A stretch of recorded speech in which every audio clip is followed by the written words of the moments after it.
Hello, I'm Danni Hewson, Head of Financial Analysis at AJ Bell, and I'm joined by James Flintoft, Head of Investment Solutions at AJ Bell. We're going to look at the performance of AJ Bell funds over the second quarter of 2025, which has been eventful, and we'll also assess what might be coming through the rest of the year. James, thanks for joining us. Hi, Danni. Now, let's start with the main talking points for this quarter, and I think this answer may go on for a while. Yeah, let's, I suppose, keep it short and to the point, and it is all about the US, isn't it? And that uncertainty, that word again, around tariffs and the trade war situation. And thankfully, we have stepped back from the brink that was there in April, but there's definitely been some sort of impact on growth. Potentially later down the line, inflation, and that's really what the market's been trying to assess is what's going on there. And it is very difficult at the minute because there's lots of noise in the data. It's difficult to determine what sort of impact there has been. And of course, there's been other things going on as well, particularly in the Middle East, between Iran and Israel, the conflict there. Kind of a surprise that it hadn't had a bigger impact on markets through the quarter, but it has calmed down at least by the end of the quarter. Let's zero in on equities then. How have they performed? Yeah, it was a big sell-off at the start of the quarter around that trade war.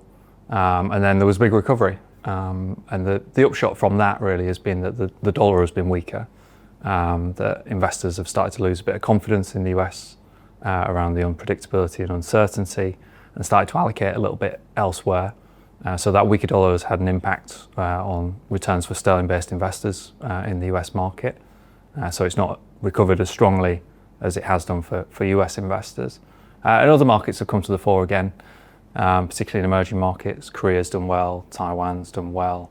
Europe continues to do well. UK's had a good quarter.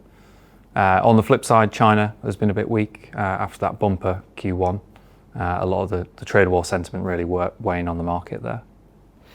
So what about bond markets? Because it's been another interesting quarter there. Yeah, another interesting one there, and another volatile one in many respects. But thankfully, actually, at the start of April, when we had falls in equity markets, bonds did protect, particularly UK government bonds, gilts. They protected portfolios. The challenge for bonds more widely has been that actually inflation is still a problem. Particularly in the UK.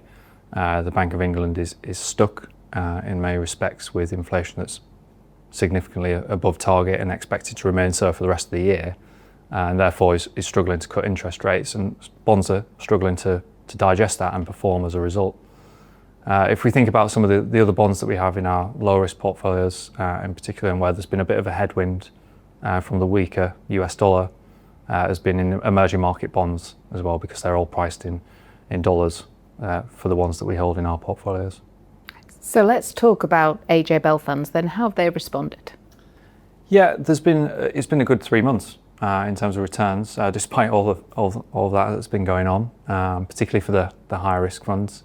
And that's really because diversification has come to the fore in markets over the last couple of quarters, and they are diversified funds there, so we've benefited from the gains in emerging markets, for example. Over the 1 year, similar sort of story. At the lower end of the risk spectrum, returns have been a little bit weaker, considering cash and bonds generally yielding over 4% at the minute. So returns have been a bit weak there at that end of the spectrum. And we mentioned last time that you made some changes to the portfolio in January. You're obviously keeping track of how they performed. Yeah, the big one's been Europe. That's continued to do well on the back of that narrative around changing fiscal policy in Germany. Some of the other changes in emerging market bonds, we added to those. They've been a bit negative, particularly for those low risk portfolios. But generally speaking, that diversification, as I said, in the portfolios has really come to the fore this year and has been positive for us. James, thank you so much. We look forward to catching up with you and the rest of the team over the course of 2025. Thanks, Di.